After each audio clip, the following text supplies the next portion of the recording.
Wait, I need to give my reaction. What do I think?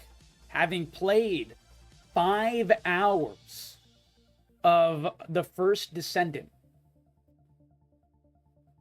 what do I think of the First Descendant?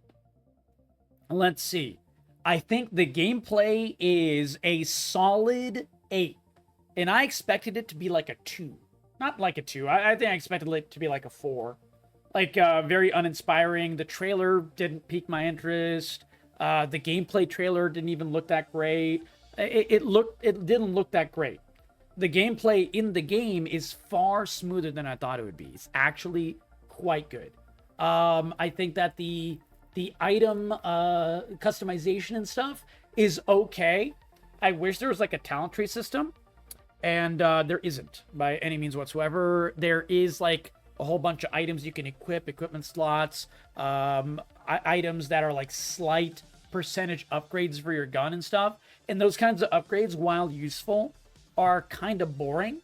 But that's okay. It's a free-to-play game. And the monetization is some ways egregious. Like, we could make all of the materials, we could buy all the materials for, like, or not all, but most of the materials for a legendary submachine gun. And I was looking at those. And we could, like, just literally just face roll our way through the entire game if we wanted. And if we spent, like, maybe, like, $50 or whatever.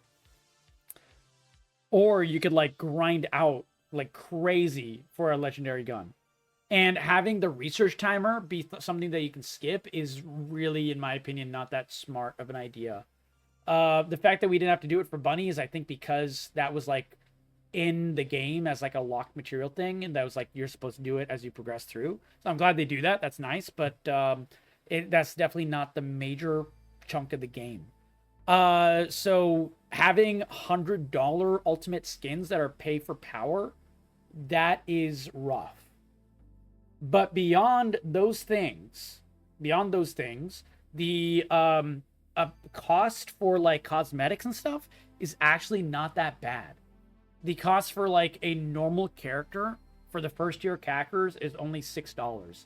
And then like the next tier is $12. And the last tier, which is like 3 characters that look all horrendously overpowered, those are $18. The $18 I think is a pretty high mark for the price of a character, but the $12 and $6 are totally fine. I think that is absolutely totally fine.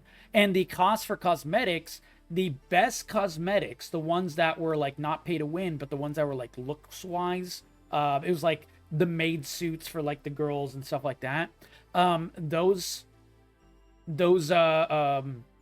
skin costs were $15, which for a game like this, that's not a bad price point. That's actually totally fine with me.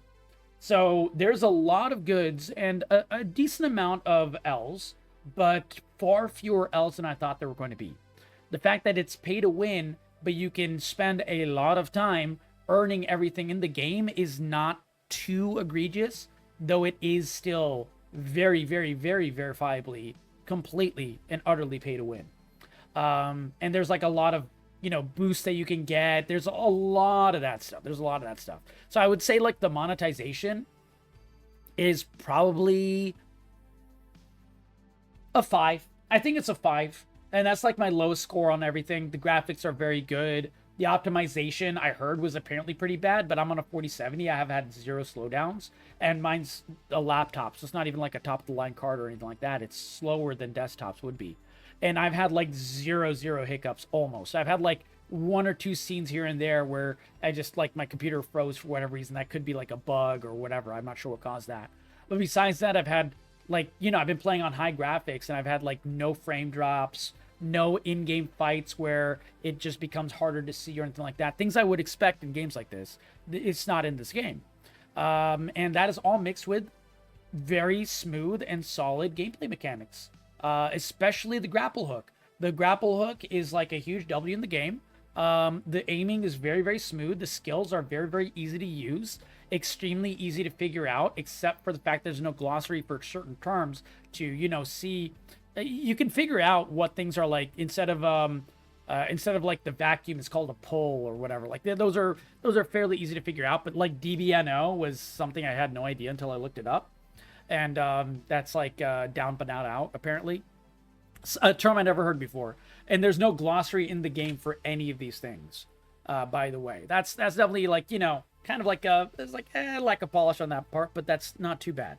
Besides those nitpicks, the gameplay for 5 hours was very smooth, and I'm excited to play more. I think that there is a lack of exploration in the game. It seems relatively linear.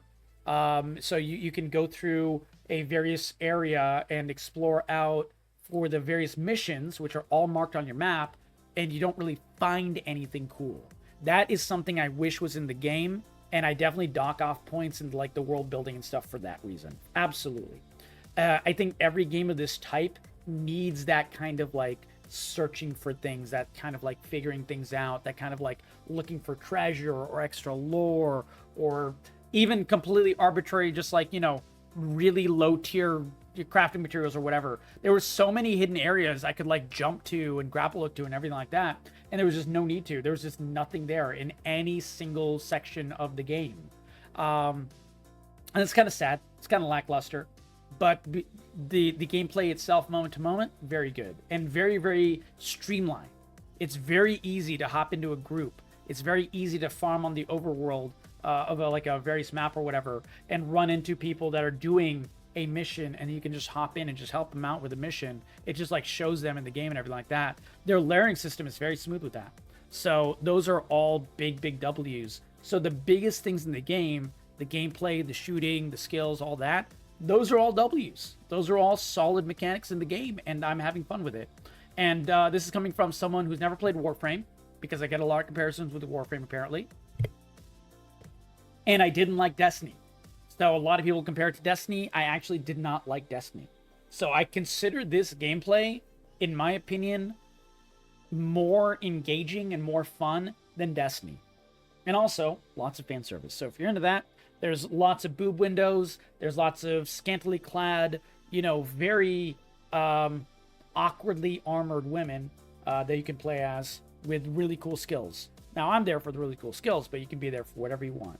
And if you guys like that, that is my overall review. I tried to go into as much detail as possible. If you have any questions, please let me know those questions in the comments below. I'm happy to go into any more extra detail wherever and however you want, and definitely look for that breakdown of all the monetization. I went through it in great detail, as well as what is the importance of monetization and why various monetizations are worse or better or egregious or less egregious, or so on and so forth, and how this is on that scale.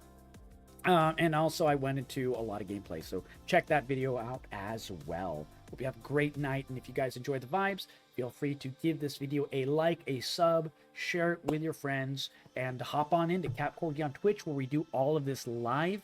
My audience is right here, enjoying and having a great time. So take care, guys. Have a great night.